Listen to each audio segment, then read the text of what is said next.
Start करते हैं electrochemistry. 12th का एनसीईआरटी के हिसाब से 12th का 3rd चैप्टर है, ठीक। और इलेक्ट्रोकेमिस्ट्री में इलेक्ट्रिक करंट से रिलेटेड सारी बातें होंगी। देखिए हमने 12th में चैप्टर बड़ा सिस्टमेटिकली दिया रहता है। देखिए जैसे पहला चैप्टर आपको दिया रहता है सॉलिड स्टेट, जिसमें आप आयनिक क्रिस्टल के बारे में स्पेशली पढ़ते हैं। फिर इस आयनिक क्रिस्टल को आप पानी में डाल देते हैं, चैप्टर आ जाता है सॉल्यूशन। फिर इस क्रिस्टल बस इस सॉल्यूशन में से आप करंट पास करा देते हैं, चैप्टर आ जाता है इलेक्ट्रोकेमिस्ट्री। तो अब आपका इलेक्ट्रोकेमिस्ट्री चल रहा है। तो इलेक्ट्रोकेमिस्ट्री में आप सेल की बात करेंगे। 2 टाइप के आपके पास सेल होते हैं, टाइप्स ऑफ सेल लिखिएगा, टाइप्स ऑफ सेल। ये बायो वाला ही सेल की स्पेलिंग केमिस्ट्री में भी चलता है। टाइप्स ऑफ सेल 2 तरह का सेल होता है, एक होता है इलेक्ट्रोकेमिकल सेल और एक होता है इलेक्ट्रोलाइटिक सेल, ठीक है। एक होता है इलेक्ट्रोकेमिकल सेल और एक होता है इलेक्ट्रोलाइटिक सेल। तो जैसे हमारा फर्स्ट है इलेक्ट्रोकेमिकल सेल, ठीक है। इलेक्ट्रोकेमिकल सेल क्या होता है ये, इसके बारे में एक लाइन लिख लीजिएगा। इलेक्ट्रोकेमिकल सेल देखिए, cell in which spontaneous redox reaction, cell in which spontaneous redox reaction occurs due to cell in which spontaneous redox reaction occurs due to which conversion of chemical energy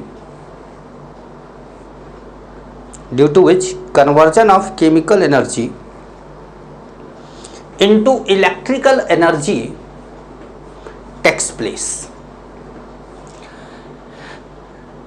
chemical energy को electrical energy में change करने में जिस cell की help लेते हैं उस cell का नाम है इलेक्ट्रोकेमिकल सेल, ठीक है।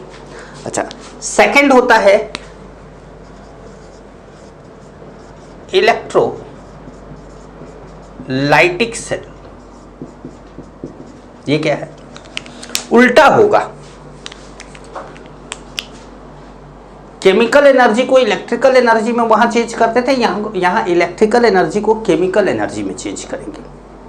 तो इसमें लिखिए, cell in which non spontaneous redox reaction अकर,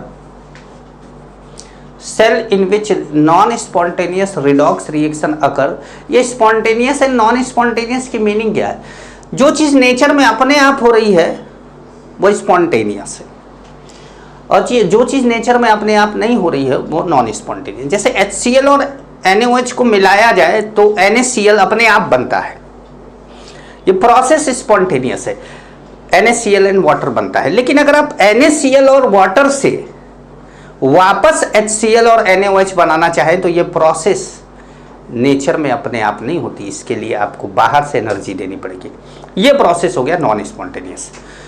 तो आप बोलेंगे कि cell in which non spontaneous redox reaction occur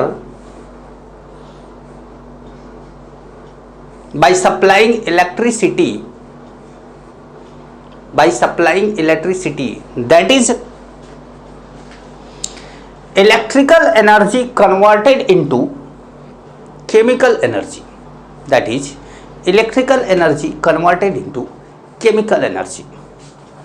Full stop. This type of cell is called electrolytic cell, ठीक है। तो इलेक्ट्रोलाइटिक सेल में आप लिख लीजिएगा कि डेल्टा जी क्या होता है, पॉजिटिव होता है। अच्छा, वैसे इलेक्ट्रोकेमिकल सेल में लिख लीजिएगा कि डेल्टा जी, जगह थोड़ी बहुत तो कहीं होगी ही, लिख लीजिएगा कि डेल्टा जी क्या होता है, नेगेटिव, ठीक है।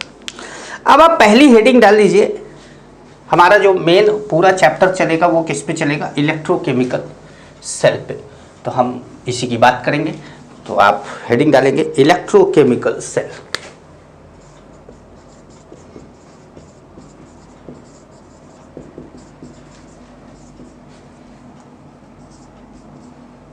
इलेक्ट्रोकेमिकल सेल, हम इसको ECC शॉर्ट में बोल देंगे, इलेक्ट्रोकेमिकल सेल, ECC शॉर्ट में, इलेक्ट्रोकेमिकल सेल ECC। ठीक है। अब मान लीजिए कि आपके पास अभी सेल नहीं बना रहे, कंस्ट्रक्शन ऑफ सेल नहीं कर रहे, मान लीजिए आपके पास एक सॉल्यूशन है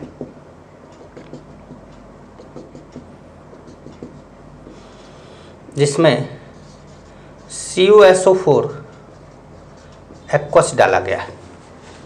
ठीक है।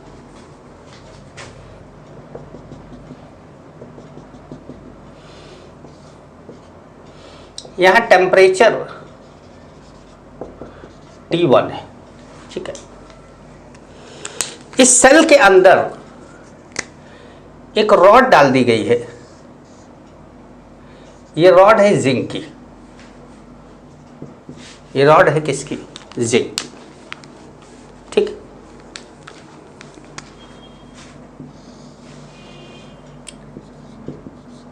आफ्टर सम टाइम, कुछ समय बाद, अब आपके कुछ समय बाद, थोड़ा समय रहने दीजिएगा, ये नहीं कि सर ने बोला था कुछ समय बाद आप इसको डालें और चाय पी कर आए और निकाल लिए, बोले कि सर ने बोला था कुछ समय बाद, थोड़ा रहने दीजिए, एक आध दिन रहने दीजिएगा इसको। ठीक है। तो अब क्या होगा, after some time, some time हमारा थोड़ा सा ज़्यादा टाइम हो रहा है, लेकिन हम लिखते तो भाई ऐसे ही है ना, some time, after some time. क्या हुआ, जिंक की रॉड, अरे यहां से तो पानी, यहां से तो वही नहीं है ना,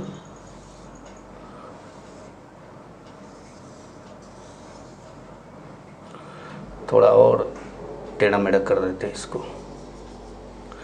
जिंक की रॉड थोड़ी पिघल गई, मतलब इसके अंदर भी घुस गया।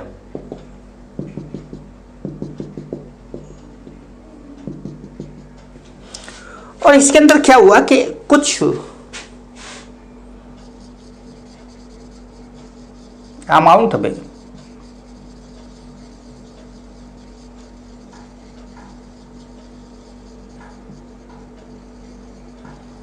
यहां पे कॉपर जमा हो गया। अच्छा, ये सॉल्यूशन का कलर कैसा था, ये ब्लू कलर था। अब जो सॉल्यूशन नया बना है, अच्छा जिंक की रॉड तो अभी भी ये है, जिंक है, यहां टेम्परेचर T2 हो गया, यहां टेम्परेचर क्या हो गया, T2 हो गया। अब ये जो T2 टेम्परेचर है वो T1 से ज्यादा है। T2 टेम्परेचर क्या है, T1 से ज्यादा है। ठीक है। और ये जो कॉपर है ये क्या है, रेडिश ब्राउन कलर का है, मतलब आपको नहीं पता कि ये कॉपर है, ये रेडिश ब्राउन कलर का है, मैं बता रहा हूं कि ये कॉपर है। ठीक है। क्या हुआ है, इस पूरे कुछ समय बाद जब आपने देखा तो ये हुआ, कुछ समय पहले मतलब स्टार्ट में ये था, तो ये समय जैसे जैसे बीतता गया ऐसा क्या होने लगा इसके अंदर कि अंत में ऐसा हो गया, मतलब नहीं देखते तो ये तो गायब हो जाता बेचारा, यहां पर रखे रखे। अब जैसे बोला जाता है लॉरेंशियम की हाफ लाइफ 3 मिनट होती है, लॉरेंशियम की हाफ लाइफ 3 मिनट होती है। तो आप 1 किलो लॉरेंशियम, आपके घर में कोई बेचने आया, आपने 1 किलो लॉरेंशियम लिया और लॉरेंशियम को आपने अलमारी में रखा और आपने 10 मिनट बाद कोई आया बोला कि क्या खरीदे हो जरा दिखाओ, तो तुमने 10 मिनट बाद उसको खोला, मतलब हर 3 मिनट पे वो आधा होता जा रहा है। तो पहले 3 मिनट में वो 1 किलो से आधा किलो हुआ, दूसरे 3 मिनट में वो आधा किलो से फिर 250 ग्राम हुआ, तीसरे 3 मिनट में वो 250 ग्राम से 125 ग्राम हो गया, और 1 मिनट तो आपने और बिता लिया है क्योंकि आप 10 मिनट बाद खोले। तो आपने देखा कि 100 ग्राम के आसपास बचा है। तो अरे ये कहाँ गया मेरा ये सब, कौन चुरा ले गया, और आपके देखते देखते वो गायब होता जा रहा है। तो ऐसा होता है ना कि पुराने जब हम लोगों के घर में कथा वथा होती है तो हम लोग सत्यनारायण भगवान की कथा होती है, तो ये होता है कि भाई, या कि कोई भी कथा होती है तो हम कहानी सुनाते हैं ना, उसमें कई कहानियाँ सुनाते हैं। तो उसमें ये होता है कि हरिश्चंद्र, राजा हरिश्चंद्र जो थे वो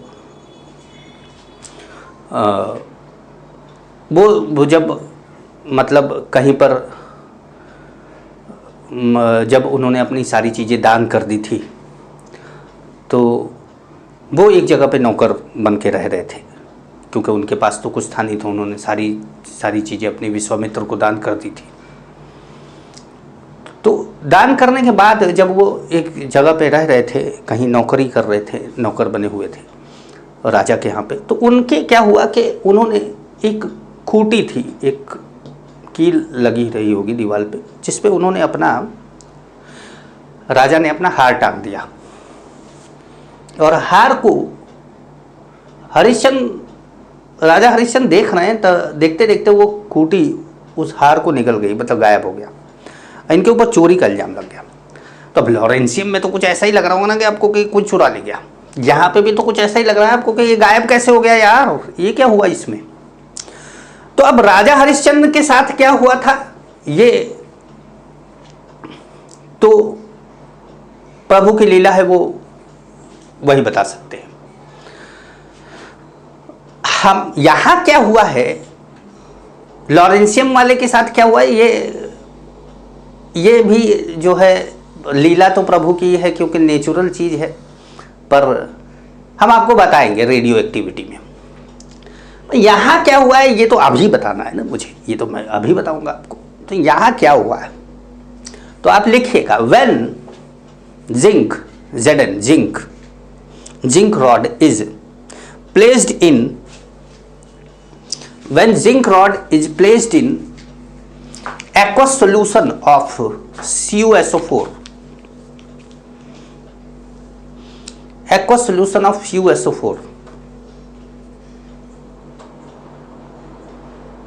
then after some time following results are observed. Following results are observed. First point इसमें लिखिएगा, फॉलोइंग रिजल्ट में पहला पॉइंट को, फॉलोइंग का मतलब तो ढेर सारा हो गया ना, तो पहला लिखिएगा ना भाई। तो फर्स्ट लिखो, देखिए वेट ऑफ जिंक लिख लीजिए खाली rod, wait of zinc rod decreases. Zinc की रॉड का क्या हुआ, डिक्रीज हो गया है ना। आपको लगेगा सर पहले जिंक में पानी घुसा हुआ था, क्या आप नहीं घुसा हुआ, अरे वो बनाने में गड़बड़ हो गया। ऐसा है ना, आप इतनी बारीकी से देख लेते हैं कई बार कि मार्क करके हमको दे देते हैं कि सर ये देखिए ये गड़बड़ कर दिए हैं आप। कभी कभी कैलकुलेशन मिस्टेक मेरे से हो जाती है, मैं अक्सर फटाफट बताने के चक्कर में कैलकुलेशन मिस्टेक हो जाती है। अब जैसे एक बार मैं लिख रहा था 20/12, 2 × 10/2 + 10, 20/12। तो 20/12 जो होगा वो 10/6 होना चाहिए, वो 5/3 होना चाहिए, मैंने लिख दिया 5/6। बच्चा बार बार मार्क करके, अच्छा हर बच्चा ही मार्क करके मुझे जो है वो भेजे जा रहा है। मैंने डायरेक्ट ग्रुप पे भेजा, काहे बेइज्जती कर रहे हो यार रोज। अरे हो गया, मैं जान गया कि ये गलती कर दी है। अच्छा उतना आप सुधार सकते हैं, अब उसको रोज मुझे ही भेज रहे हैं। तो मुझे लगता है कि कर लेना चाहिए आप। ये सब छोटा मोटा बच्चे LKG वाले बच्चे करते हैं, 1 2 3 वाले पढ़ने वाले। मैम आपने ए गलत लिख दिया, B गलत लिख दिया। तुम लोग कहाँ इस चक्कर में पड़े हो, वो मेन कॉन्सेप्ट बताया जाता है उसको समझो। तो पहला पॉइंट ये था कि weight of zinc decreases. Second point लिखेगा blue colour of solution faded. Blue colour of solution faded क्यों? क्योंकि CuSO4 की वजह से ब्लू कलर था। CuSO4 की वजह से ब्लू कलर था। Cu यहां इकट्ठा हो गया, इसके अंदर तो आ गया ZnSO4, जिंक निकलता गया भाई। Cu यहां इकट्ठा होता गया, लेकिन SO4 तो है ना, SO4 को कोई तो सहारा चाहिए, तो वो किसके साथ जुड़ता गया? जिंक के साथ। जिंक के साथ उसका तालमेल बनता गया और ZnSO4 इस सोल्यूशन में बनता गया। ऐसा नहीं कि पूरा CuSO4 गायब हो गया। मैं कह रहा हूं कि CuSO4 का Cu कम होता गया, SO4 जिंक की तलाश में जिंक से मिलता गया, यहाँ पे ZnSO4 बढ़ता गया, ब्लू कलर का फेड होता गया, कलर धुंधला धूमिल होता गया, धीरे धीरे धूमिल होता गया। तो ब्लू कलर क्या हो गया? फेड हो गया। क्यों फेड हुआ? Due to formation of ZnSO4। ठीक है, due to formation of ZnSO4। लेकिन अब क्या, या due to decrease in concentration of CuSO4, ये भी बोल सकते हैं। ठीक है, थर्ड पॉइंट लिखिएगा reddish brown precipitate formed at bottom. आपने देखा रेडिश ब्राउन प्रेसिपिटेट क्या बन गया? बॉटम पे बन गया। क्यों बना? कॉपर की वजह से, कॉपर की वजह से बना। अब fourth point, temperature of solution increases. आपने देखा यहां T1 था, वहां T2 था, T2 बढ़ गया। Temperature of solution increases. तो अभी चारों पॉइंट का एक्सप्लेनेशन लिखेंगे आप। चारों पॉइंट का एक्सप्लेनेशन लिखेंगे कि भाई 4 पॉइंट मैंने बताया आपको कि weight of zinc decreases, blue colour faded, red brown precipitate formed और टेम्परेचर इंक्रीजेस। ये 4 जो पॉइंट मैंने बताया, इन चारों पॉइंट का एक्सप्लेनेशन लिखा है। एक्सप्लेनेशन हेडिंग डाल के पहला पॉइंट जिंक क्यों डिक्रीज हुआ लिखेंगे। ये मिटा दूं, जिंक क्यों डिक्रीज हुआ।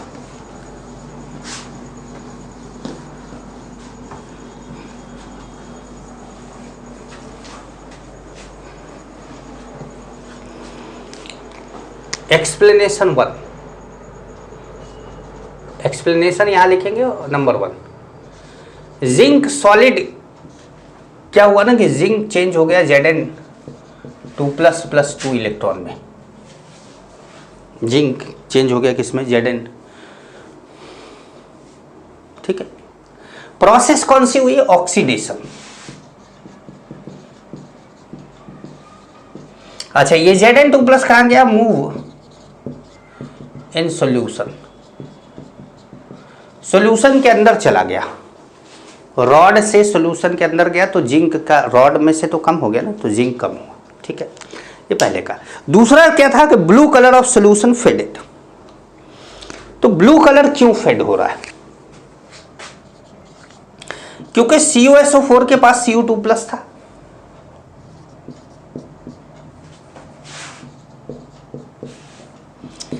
ये 2 इलेक्ट्रॉन लिया, वो वाला जो जिंक ने दिया था। भाई जिंक इलेक्ट्रॉन देकर तो सॉल्यूशन में तो चला गया, लेकिन जिंक Zn2+ चला गया, लेकिन उस 2 इलेक्ट्रॉन का क्या हुआ? तो CuSO4 का जो Cu2+ है वो यहां पर Cu सॉलिड बना दिया। ठीक है, अच्छा, सेकेंड एंड थर्ड दोनों का एक्सप्लेनेशन एक साथ। सॉलिड बनता जा रहा है तो ब्राउन, ये रेडिश ब्राउन हो गया।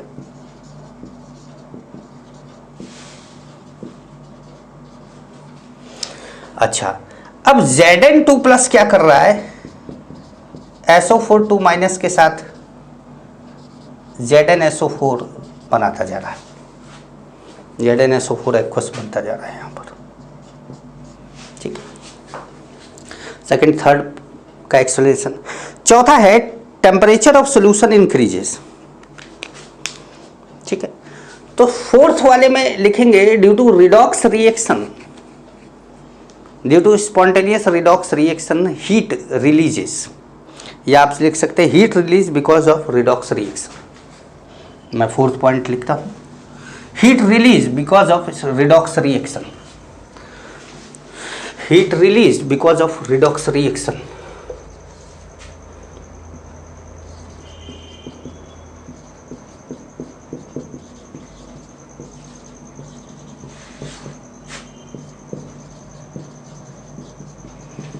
लिखिएगा heat release because of redox reaction, ये मैं रिडक्शन लिख दिया हूँ, ऑक्सीडेशन लिख दिया हूँ, और अब मैं रिडॉक्स लिखने जा रहा हूँ।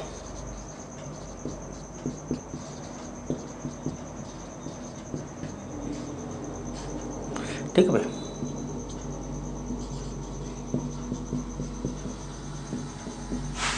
ये ऐसे हो गया। जिंक की रॉड से जिंक कम हुआ, Cu2+ के सोल्यूशन से Cu2+ कम होके Cu बनाया, और जिंक की रॉड से जिंक कम होके सोल्यूशन में जाके ZnSO4 बनाया, और CuSO4 Cu में कन्वर्ट होता गया। एक ही रिएक्शन से भी सब एक्सप्लेन कर सकते थे, लेकिन यहां पर क्या हो रहा है कि हीट रिलीज हो रहा है।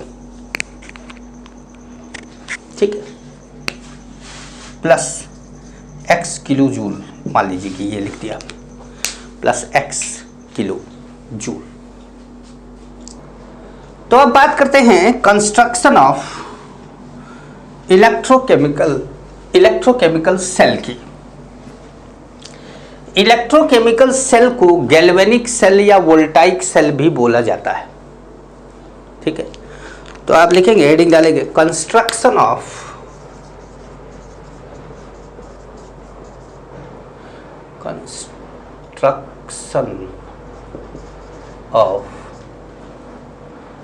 इलेक्ट्रोकेमिकल सेल, गैल्वेनिक सेल, मतलब 3 बार एल कहां से आ गया, गैल्वेनिक सेल, इलेक्ट्रोकेमिकल सेल। तो देखिए, अब आपको कोई अगर इलेक्ट्रोकेमिकल सेल बनाना है अपनी कॉपी पे, लैब में बना रहे हैं तो उससे कोई मतलब नहीं है, आपको कॉपी पे बनाना है तब, क्योंकि हम तो सारी चीज़ें आपको कॉपी पे सिखा रहे हैं, लैब में तो घुसा नहीं रहे हैं। लैब में घुसाएंगे आपको तो लैब में बात करेंगे। अब वत्स विद्यार्थी ऐसा प्लेटफॉर्म बन जाए जिसमें लैब वेब सारे तैयार कर दें, सारी चीज़ें आपको जो है विजुअल दिखाएं, तब और मज़ा आए, लेकिन थोड़ा टाइम लगेगा इसमें। सोच तो मेरी बहुत ऊपर तक है, सोचा मैंने बहुत ऊपर तक है, तो देखते हैं इसको कहाँ तक ले जाते हैं, क्योंकि अभी तो पॉसिबल थोड़ा कम है, अभी पॉसिबल कम है, लेकिन इम्पॉसिबल नहीं है, करेंगे, इन सारी चीज़ों को करेंगे। तो आप एक बात ध्यान रखिएगा कि जब भी आप इलेक्ट्रोकेमिकल सेल बनाएं तो कॉपी की तरफ अपना मुंह करके खड़े हो जाए। जैसे मैं बोर्ड की तरफ खड़ा हो गया, ऐसे आपकी कॉपी है आपके सामने, ठीक है। तो आपका जो लेफ्ट हैंड है उधर एनोड रहेगा, लेफ्ट हैंड की तरफ एनोड रहेगा और राइट हैंड की तरफ कैथोड रहेगा। तो देखिए, मैं अपने कॉपी की तरफ खड़ा हो गया, ये मेरी कॉपी है, मैंने इसमें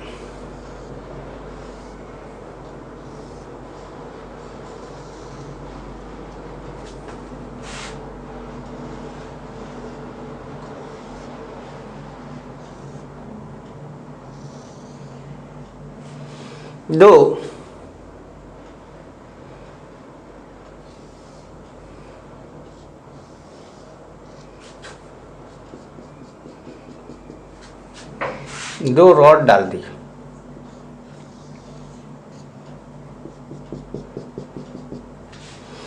लेफ्ट हैंड की तरफ आपका एनोड रहेगा और राइट हैंड की तरफ आपका कैथोड रहेगा। ये दोनों एक वायर से जुड़े होंगे, बीच में करंट फ्लो हो रहा है, इसके लिए एमीटर लगा दीजिए, या बजट कम है तो बल्ब लगा दीजिए, बहुत बजट कम है तो वो झालर वाला बल्ब लगा दीजिए, तब भी थोड़ा बहुत चमकेगा तो लग जाएगा कि हाँ भाई चलने लगा। यहाँ पर दोनों सेल को कनेक्ट करते हुए एक इन्वर्टेड यू वाला एक ट्यूब लगा देते हैं जिसको सॉल्ट ब्रिज बोला जाता है। इसके अंदर सॉल्यूशन डालते हैं उसी का जिसकी रॉड होती है।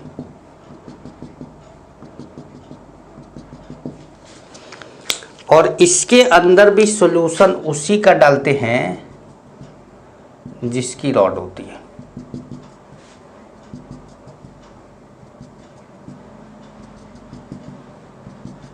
ठीक है, मान लीजिए यहां पर ये कॉपर है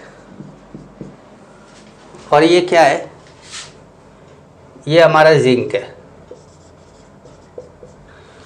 ठीक है, तो ये जो सॉल्यूशन है वो CuSO4 एक्वस है। कॉपर है तो कॉपर का सॉल्यूशन, और ये सॉल्यूशन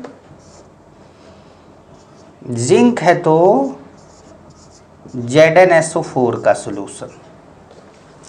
एनोड लेफ्ट में, कैथोड राइट में। आपको कॉपी के सामने खड़ा होना है, आपका राइट हैंड कैथोड होगा, लेफ्ट हैंड एनोड होगा। ठीक है, एनोड लेफ्ट में, कैथोड राइट में। ठीक है,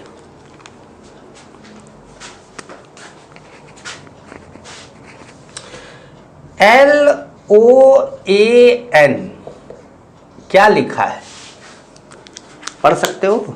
लिखा है लोन, LOAN, लोन। लोन का मीनिंग क्या है? L मतलब लेफ्ट, O मतलब ऑक्सीडेशन, A एनोड और N नेगेटिव। लेफ्ट में ऑक्सीडेशन होगा। ऑक्सीडेशन किस पे होता है? एनोड पे। और एनोड पे चार्ज क्या होगा? नेगेटिव। तो अगर क्लियर हो गया कि लेफ्ट में एनोड है, ऑक्सीडेशन है, नेगेटिव है, तो राइट में कैथोड है, रिडक्शन है, कैथोड है, रिडक्शन है, पॉजिटिव है। ये हो गया पॉजिटिव। तो LOAN कोडवर्ड याद रखना है, left oxidation anode negative. Left oxidation anode negative. तो right reduction cathode positive. RRCP, अब RRCP की क्या बोल रहे हैं, मतलब लोन बोला ना, लोन एकदम परफेक्ट आ रहा है ना, बढ़िया। चलिए, ये है अपना मतलब गैल्वेनिक सेल का सॉल्ट ब्रिज। ये है सॉल्ट ब्रिज। ठीक है, एक पॉइंट लिख लीजिएगा कि anode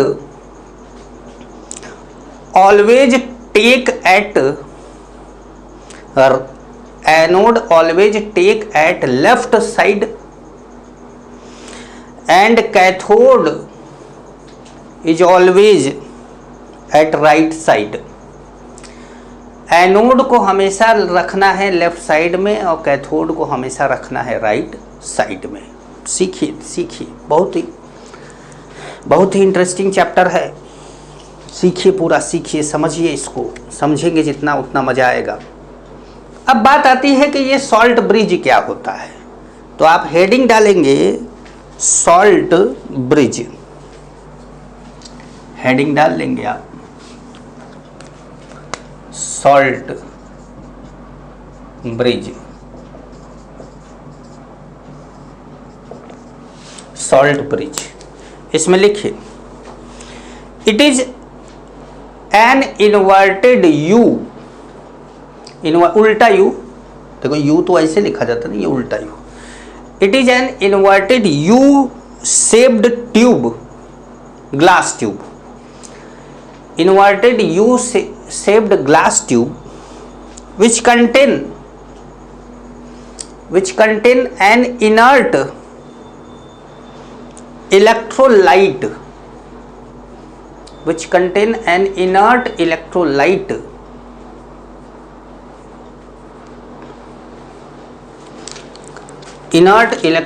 like KCl, KNO3, NH4Cl etcetera. अपने मन से कुछ नहीं लिखना है, आपको ध्यान रखिएगा। किसी किताब में कुछ भी दिया हो आपको नहीं लिखना है। NCERT में दिया हो ज़रूर लिख लेना है, लेकिन बाकी किसी किताब में कुछ भी दिया हो नहीं लिखना है आपको।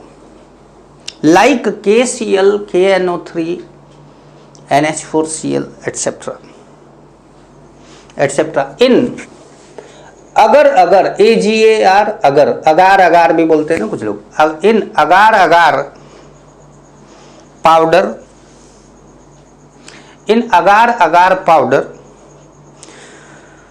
with gelatin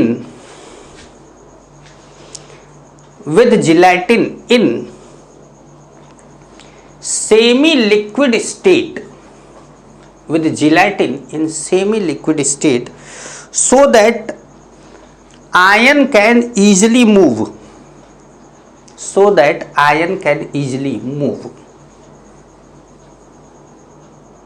ठीक है। एक क्वेश्चन लिखेंगे आप। क्वेश्चन लिखिए, what is the meaning of inert electrolyte?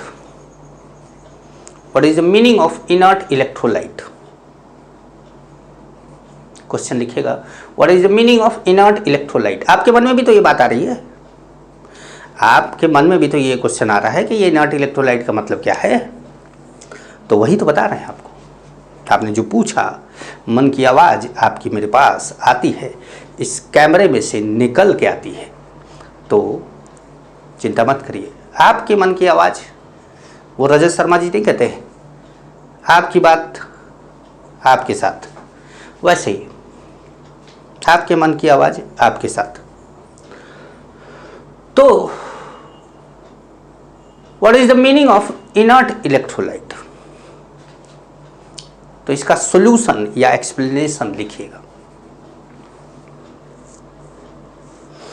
देखिए, those electrolytes are called inert for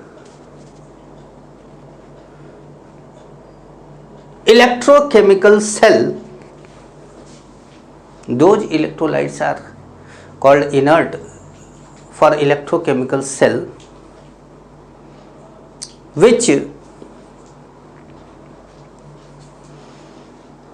neither react with anode or anodic solution, anodic solution और कैथोडिक सॉल्यूशन। कहने का मतलब है कि जो जैसे इसमें ZnSO4 है या जिंक है,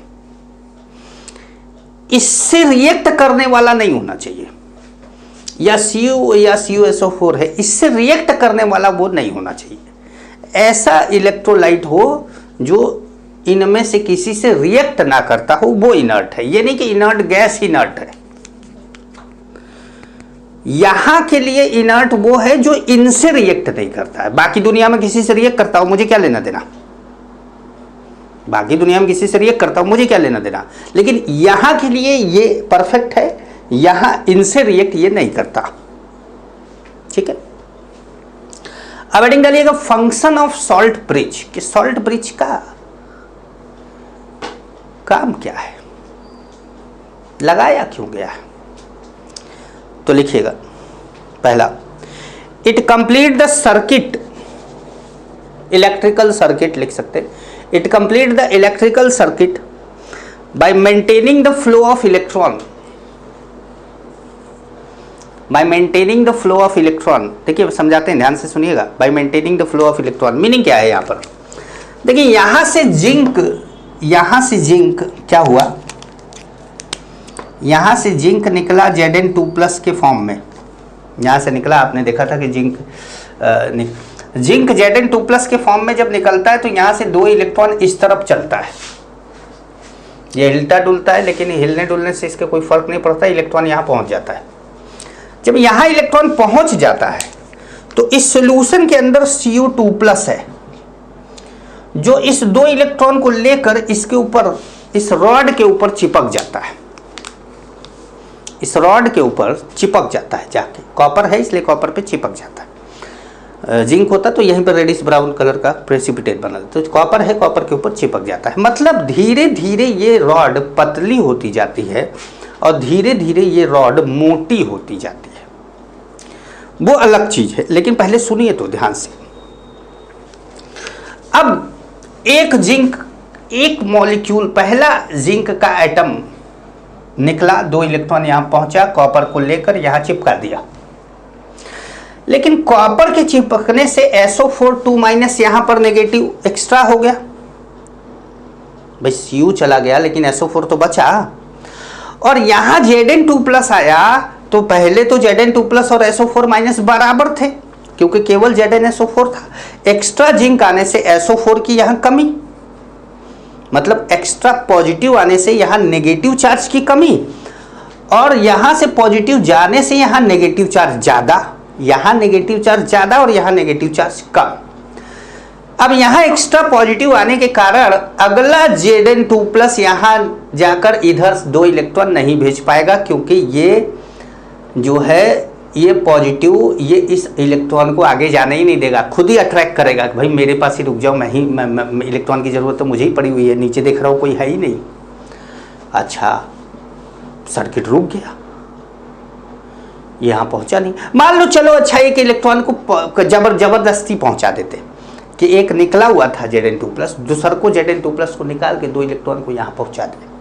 यहां जब पहुंचाए तो SO4 के ऊपर भी 2-, इसके ऊपर भी नेगेटिव, इसके ऊपर भी नेगेटिव, SO4 ने इसको रिपेल कर दिया, क्या वापस जाओ, यहां क्या कर रहे हो, अपने घर पे रहते नहीं, यहां पे दिन भर घूमते रहते हो, भगा दिया इसको। तो सॉल्ट ब्रिज ने क्या किया, मान लेते हैं कि सॉल्ट ब्रिज में हमने KCl डाल रखा है, कोई भी एक ले लेते, KCl ले लेते, तो KCl यहां पर पड़ा हुआ है, यहां पर KCl पड़ा हुआ, ठीक है।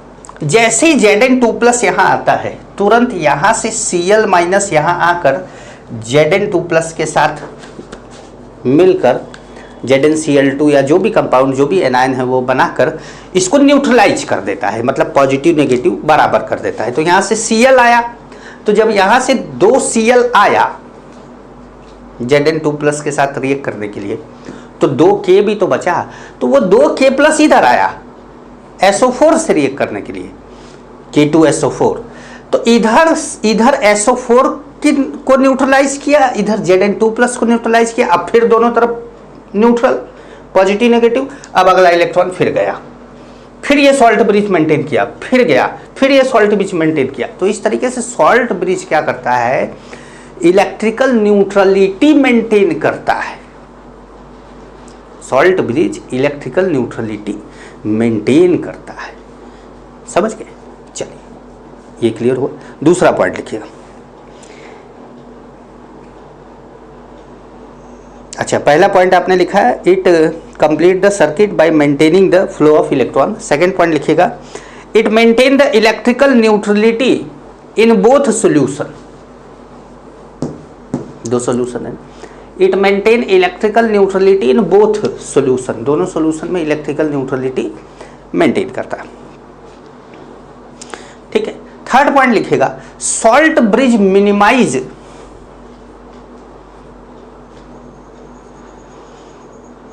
The liquid junction potential.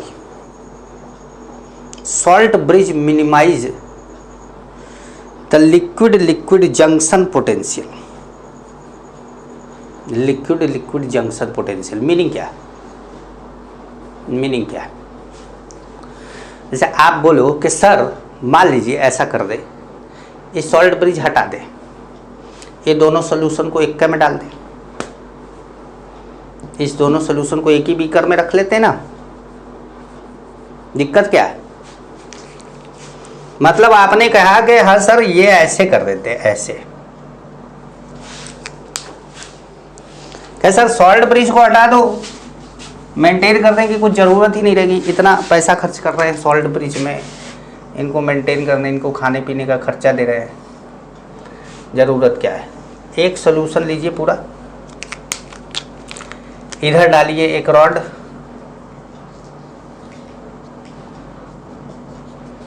इधर भी डालिए एक रॉड, एक तरफ एनोड बना लिया, एक तरफ कैथोड बना लिया। आप ही की बात मान लेते हैं, लेफ्ट में एनोड बना देते हैं, राइट में कैथोड बना देते हैं।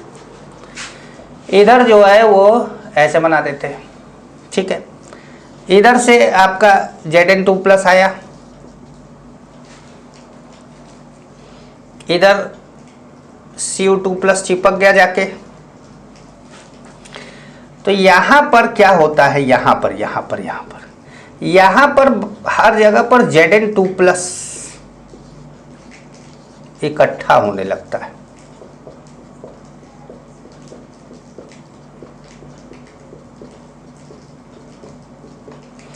और यहां पर SO4- इकट्ठा होने लगता है।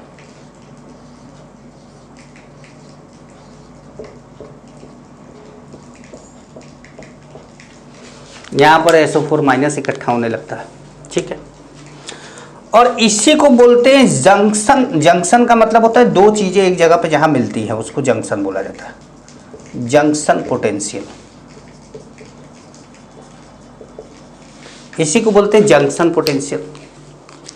तो क्या लिखा आपने, salt bridge minimize the liquid junction potential. तो अब दोनों लिक्विड, ये ZnSO4 भी इसी में डाल दिया है, CuSO4 भी आपने इसी में डाल दिया है, ठीक है। अब CuSO4 का SO4 यहां इकट्ठा होने लगा और Zn2+ यहां से आके यहां इकट्ठा होने लगा। अब आपको लगे सर ZnSO4 मिक्स करके Zn भाई पानी है ना, पानी है, आयनिक कंपाउंड है, अभी नया नया बन रहा है, आयनिक कंपाउंड है, तो यहां पोटेंशियल डिफरेंस अराइज हो जाएगा। जब पोटेंशियल डिफरेंस अराइज हो जाएगा तो इस पोटेंशियल डिफरेंस से ये आयन इधर ही अट्रैक्ट होने लगेंगे, मतलब ये इलेक्ट्रॉन इधर ही अट्रैक्ट होने लगेंगे, उधर जाना रुक जाएगा। जब उधर जाना रुक जाएगा तब पोटेंशियल बैटरी इधर आ जाएगी, तो इलेक्ट्रॉन इधर फ्लो करने लगेगा, तो बैटरी की तरह बन गया ना एक। तो ऊपर की बैटरी में पोटेंशियल कम मिलेगा। जैसे मान लीजिए कि आप क्या कर रहे हैं, आप केमिकल एनर्जी को इलेक्ट्रिकल एनर्जी में कन्वर्ट करके, इन्वर्टर की बैटरी आपकी क्या कर रही है, इन्वर्टर की बैटरी लाइट जाने के बाद क्या कर रही है, केमिकल एनर्जी को इलेक्ट्रिकल एनर्जी में कन्वर्ट करके आपको लाइट दे रही है, आपको पंखा चलवा रही है, आपका घर में जो भी चीजें हैं वो चलवा रही हैं, ठीक है। तो अब वही काम कर रही है।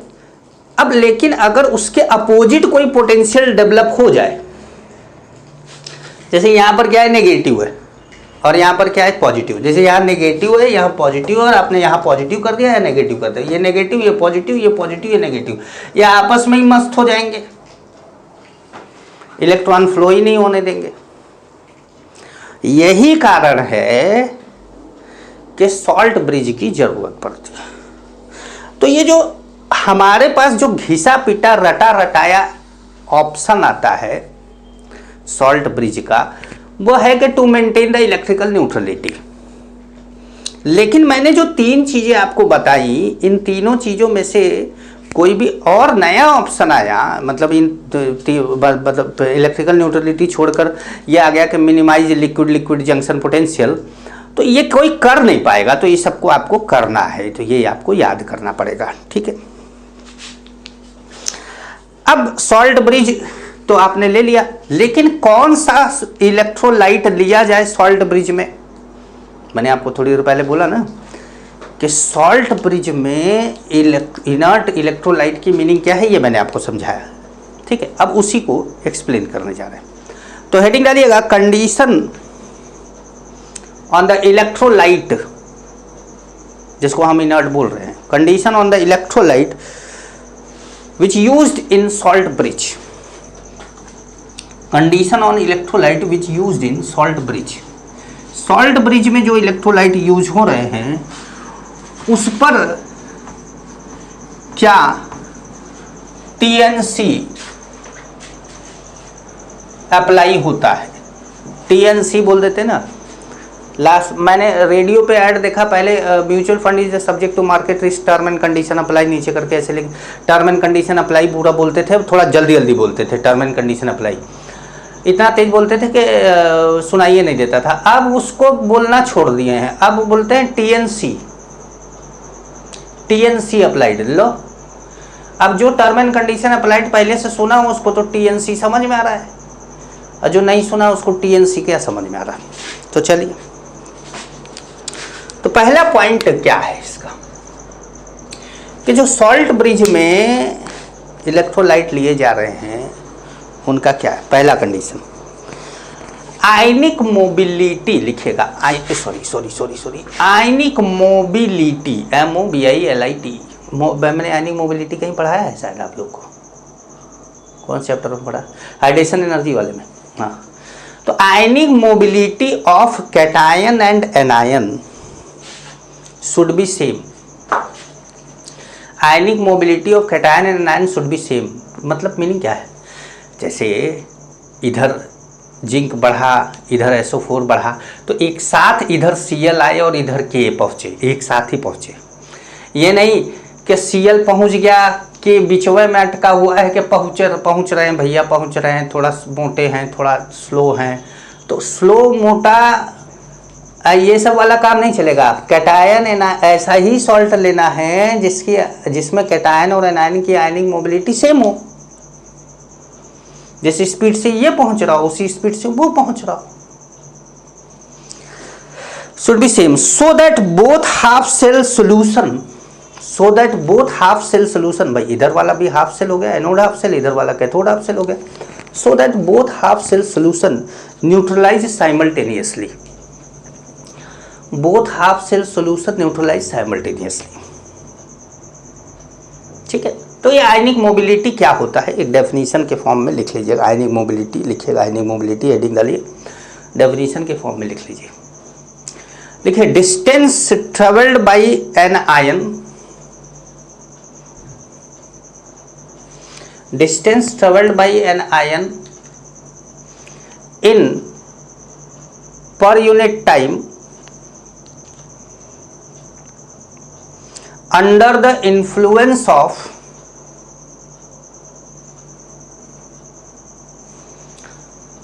distance traveled by ion in per unit time under the influence of electric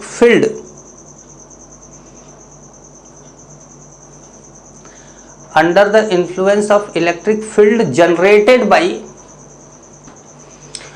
1 volt potential difference, generated by 1 volt, 1 volt के पोटेंशियल डिफरेंस से जो इलेक्ट्रिक फील्ड जनरेट होगा, उस इलेक्ट्रिक फील्ड के इन्फ्लुएंस से आयन जितना डिस्टेंस मूव करेगा per second उसको बोलेंगे आयनिक मोबिलिटी। ठीक है,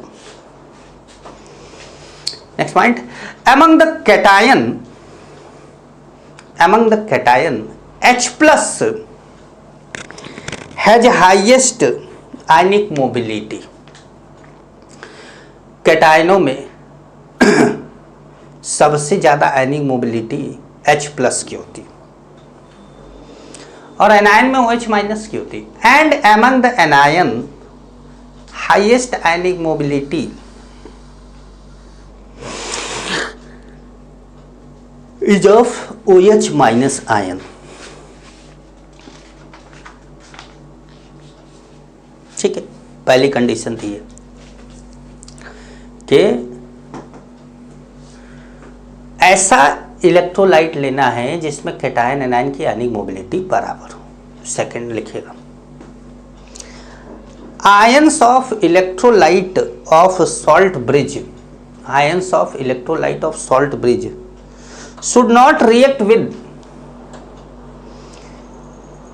any of the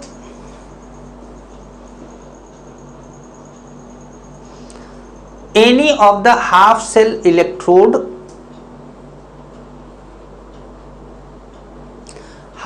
electrode or electrolyte मतलब ना जिंक से रिएक्ट करे ना ZnSO4 से, ना Cu से रिएक्ट करे ना CuSO4 से। मतलब इलेक्ट्रोड जिंक और कॉपर हो गए, इलेक्ट्रोलाइट CuSO4 ZnSO4 हो गया और इलेक्ट्रोलाइट। नेक्स्ट पॉइंट, मतलब नेक्स्ट पॉइंट नहीं, तो नेक्स्ट पैराग्राफ से लिखिएगा। We should not used halide salt, जैसे KCl है, KCl क्या है, हैलाइड सॉल्ट है, ब्रैकेट में लिख लीजिएगा लाइक KCl, NH4Cl, दोनों ब्रैकेट में लिख लीजिए। We should not use halide salt in salt bridge, in salt bridge in presence of silver electrode, in presence of silver electrode, क्योंकि